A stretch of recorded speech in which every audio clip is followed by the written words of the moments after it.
عن انس رضی اللہ تعالی عنہ قال ان اليهود اذا حازت المرأة لا يواكلها ولا يجامعها لا يجامعهن في البيوت. سأل أصحاب النبي صلى الله عليه وسلم النبي فأنزل الله تبارك وتعالى يسألونك عن المحيض قل هو أذى فأتوا النساء في المحيض ولا تقربوها حتى يطهرن. قال رسول الله صلى الله عليه وسلم اصنعوا كل شيء إلا النكاح. بلغ ذلك اليهود وقال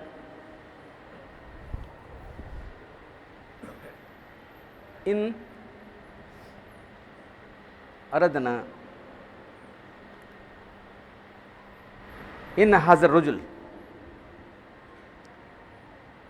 إلا من أمرنا خالفنا. وجاء أسيد بن حذير وعباد بن بشر إلى رسول الله صلى الله عليه وسلم فقال يا رسول الله إن اليهود يقولوا كذا وكذا أفلا نجامعهن. فتغير وجه رسول الله صلى الله عليه وسلم وظننا أنه قد وجد عليهما فخرج فاستقبلهما هدية اللبن إلى رسول الله صلى الله عليه وسلم فأرسل إليهما في آثارهما فسقاهما فعرفنا أنه لم يجد عليهما. انس رضی اللہ تعالیٰ عنہ اس حدیث کو روایت کرتے ہیں کہ یہود حیض کی حالت میں عورتوں کو بالکل دور رکھتے تھے، ان کے ساتھ کھانا پینا بھی نہیں کرتے تھے. ولا یجامعہن، ان سے بالکل ہاتھ لگانا، ان کو ٹچ کرنا بھی جو ہے نہیں سمجھتے، بالکل الگ تلگ رہتے تھے.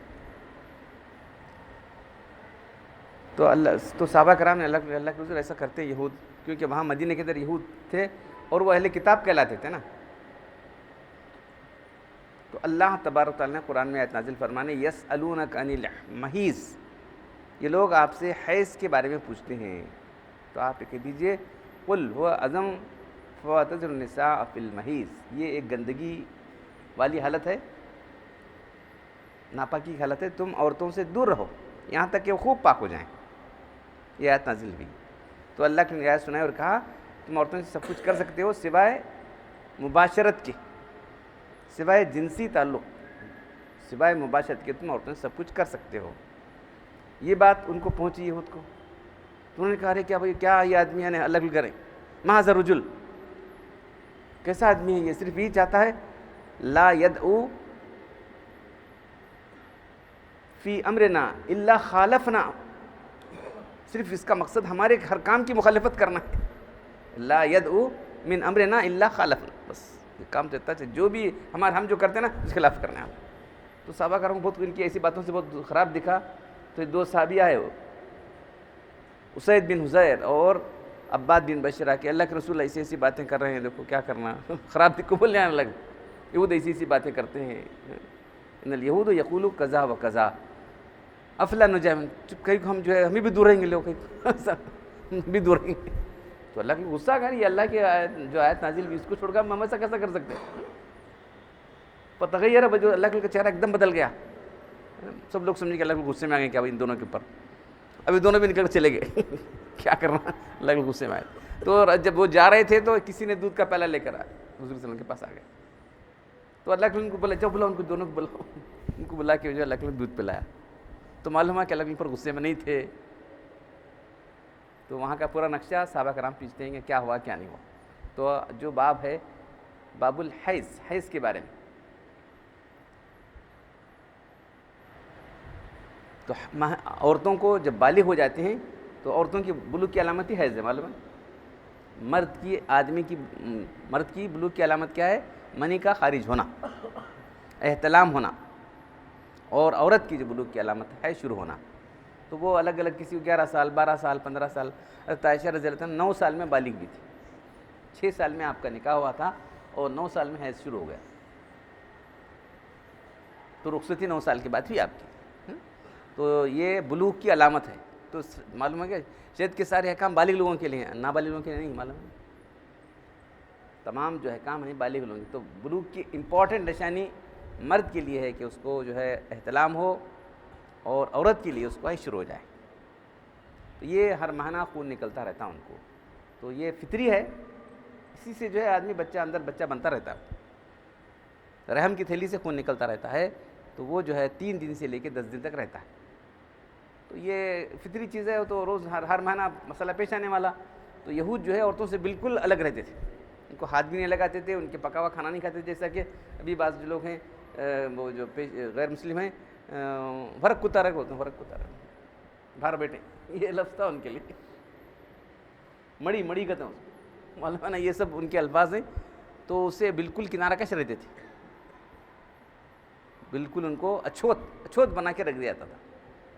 یہ مسئلہ ہمارے شریعت کا مسئلہ آ گیا تو پیش کیا گیا اللہ کے رسول, ایسا وہ لوگ کرتے ہیں, ہم کیا کرنا چاہیے, سوال آ گیا. تو اللہ تعالیٰ کے سوال کا جواب اللہ نے دیا. وہاں سے یسألونک عن المحیض, یہ لوگ حیض کے بارے میں ہم سے پوچھتے ہیں, آپ کہہ دو کہ وہ ایک ناپاکی کی حالت ہے.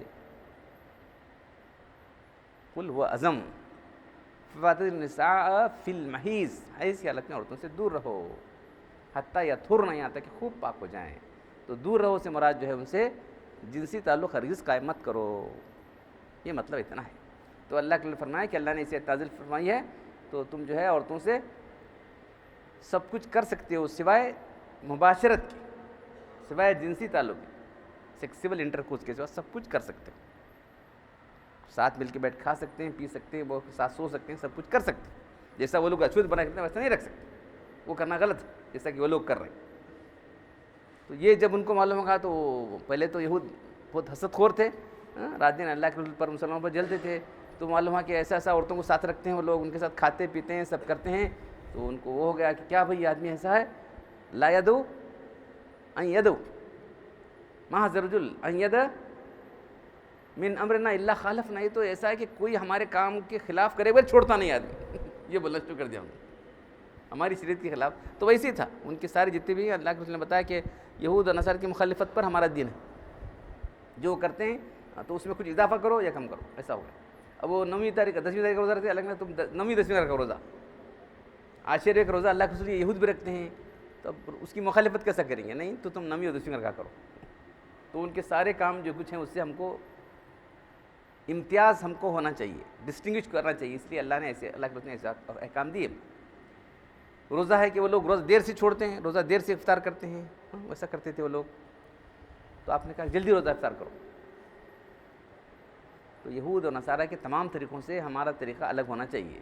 تو یہاں حیض کی بارے میں احکام ہے. تو حیض ناپاکی ہے, تو ان حالتوں کے اندر آدمی نماز نہیں پڑھ سکتا, روزہ نہیں رہ سکتا, قرآن کو ہاتھ نہیں لگا سکتا.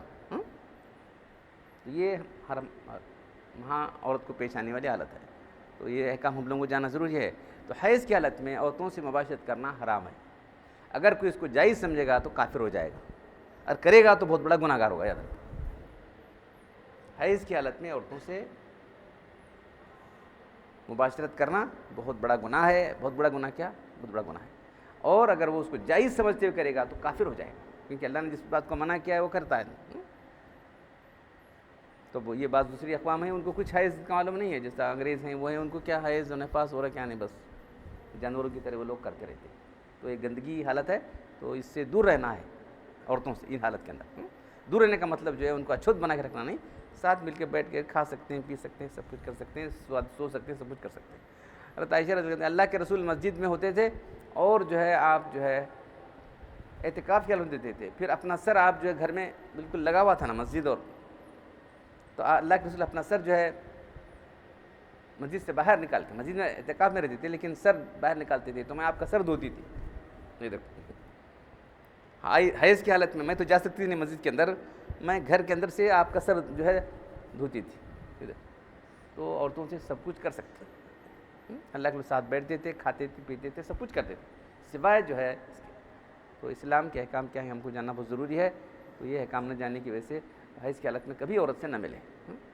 تو کیا کرنا چاہیے سوال, تو اب اسی لیے تو اسلام نے جو ہے ایک سے زیادہ نکاح کی گنجائش رکھی ہے. 10 دن تک ایک آدمی برداشت کر سکتا ہے تو کرے. کیا سب اسلام میں پولیگیمی ہے, بہت ایک سے زیادہ ازواج کرنا ہے. اب ایک آدمی جو ہے اپنی جنسی اس کو نہیں کرنا, کیا کرنا چاہیے. تو اس لیے جو ہے ایک سے زیادہ ازواج ہی اجازت دی گئی ہے. ایک زیادہ ازواج کی اجازت کیوں دی گئی ہے کہ اب 10 دن تک وہ برداشت کرے تو ٹھیک ہے. اب اس کے بعد عورت حاملہ ہو جاتی ہے. حاملہ ہو تو جو ہے اور کب کیسا کر سکتا ہے بولو؟ حمل کی حالت میں کچھ دن کرے گا, اس کے بعد تو جو ہے اس کو ڈلیوری ہوگی, اس کے ساتھ جو ہے نفاس کی حالت ہوگی. مرد کو جو ہے ایسی کوئی حالتیں آتی نہیں نا, عورتوں کو ایسی حالتیں آتی ہیں, کیا کرے اسی حالت میں؟ تو اس لیے جو ہے اسلام یہ چاہتا ہے کہ کسی طرح کی غلط کام میں اسلام آدمی مبتلا نہ ہو, اس لیے ایک سے زائد ازواج کرنے کی اجازت دی گئی ہے, بشرطے کہ آدمی عدل کر سکتا ہے, بشرطے کہ آدمی عورتوں کے ذریعے عدل کر سکتا ہے. تو جو لوگ اعتراض کرنے والے خود سوچیں, کیا پولی گیمی ہے, اتنی 4 شادیاں کر لیتے ہیں, بدکاری کرو نا. ایک راستہ نکاح کا ہے, جائز طریقے کا نکاح ہے, دوسرا ناجائز طریقے, 2 راستے ہیں, اور کیا کر سکتے ہیں مطلب. تو آدمی کیا کرتا ہے, غلط راستے اختیار کر لیتا ہے. وہ لوگوں تو کوئی صحیح غلط کا نہیں ہے. تو جو لوگ اعتراض کرنے والے ہیں خود کیا کرتے ہیں سوچیں. تو اکثر غلط تعلقات اسی وجہ سے ہو جاتے ہیں, اکثر غلط ناجائز تعلقات ایسی حالت کے اندر انسان مبتلا ہو جاتا ہے, پھر وہ غلط کی عادت پڑ جاتی ہے اس کو بری. تو حیض کی حالت ہے, یہ صرف 10 دن ہوتی ہے. اس کے علاوہ جو ہے عورت کو جو ہے اگر حمل ٹھہر جائے تو اکثر جو ہے حمل کی حالت کے اندر جو ہے شروع میں تو اگر وہ مباشرت کرے گا تو ممکن ہے حمل ہی ساقط ہو جائے گا. پھر جیسا بچہ بڑھتا جاتا ہے اور تکلیف ہوتی جاتی ہے, اس کے بعد آخری دنوں کے اندر تو جو ہے زچگی کا وقت آ جاتا ہے, ڈیلیوری ہو جاتی ہے, اس کے بعد تو عورت قابل نہیں رہتی. تو اسی لیے اسلام نے جو ایک سے زیادہ عورت کرنے کی اجازت دی, وہ شرط یہ لگائی کہ وہ عورتوں کے ساتھ انصاف کرے آدمی. تو جو لوگ اعتراض کرتے ہیں وہ خود سوچیں, اسلام کے جو قانون ہیں وہ فطری قانون ہیں, اسلام کے جو قانون ہیں وہ فطری ہیں. ایسے قانون کو, ایسے شریعت کو جو ہے اعتراض کرنے والے لوگ جو ہے غیر فطری لوگ ہیں, یاد رکھو, وہ غلط راستے اختیار کرنے والے لوگ ہیں. جس کی مزاج کے اندر تھوڑا سا بھی جو ہے صحیح نیچر ہے, صحیح فطرت ہے, وہ کبھی اسلام کے حکم, کسی حکم کو بھی اعتراض نہیں کر سکتا. تو عورت جو ہے یہ حیض کی حالت کے اندر جو ہے عبادت کرنے کے قابل نہیں رہتی, روزہ نماز وغیرہ سب اس کو جو ہے معاف. لیکن کیا کرے عورت ان حالات کے اندر جو ہے ہر نماز سے وقت جو ہے وضو کرے اور بیٹھ کر کچھ تسبیح وغیرہ پڑھ لیا کرے. کیا کرنا, سب اللہ سے تعلق ٹوٹ جاتا ہے. چلو 3 دن ہے یا 5 دن ہے, 10 دن ہے, کیا کرے عورت ایسی حالت کے اندر؟ تو جیسے عام طور پر وضو کرتے ہیں, وضو کر کے بیٹھے قبلہ رخ بیٹھ کے جو ہے کچھ تسبیحات وغیرہ پڑھے, کلمے پڑھے وغیرہ پڑھے, اللہ کو یاد کرے, اللہ سے تعلق نہ توڑے. بالکل ہی 10 دن بالکل ویسے گندگی حالت میں نہ رہے. تو وضو کرے, 5 وقت وضو کر کے جو بیٹھ کے اللہ کو یاد کر لیا کرے. تو اور بھی بہت سارے حدیثیں آپ کے سامنے آئیں گے. اللہ تعالیٰ ہم کو دین کے احکام جاننے اور عمل کرنے کی توفیق عطا فرمائے. الحمدللہ رب العالمین والصلاۃ والسلام علی رسول الکریم. ربنا آتنا فی الدنیا حسنۃ وفی الآخرۃ حسنۃ وقنا عذاب النار. ربنا ظلمنا انفسنا وان لم تغفر لنا وترحمنا لنكونن من الخاسرین. ان اللہ وملائکتہ یصلون علی النبی یا ایھا الذین آمنوا صلوا علیہ وسلموا تسلیما. سبحان ربک رب العزۃ عما یصفون وسلام علی المرسلین والحمد للہ.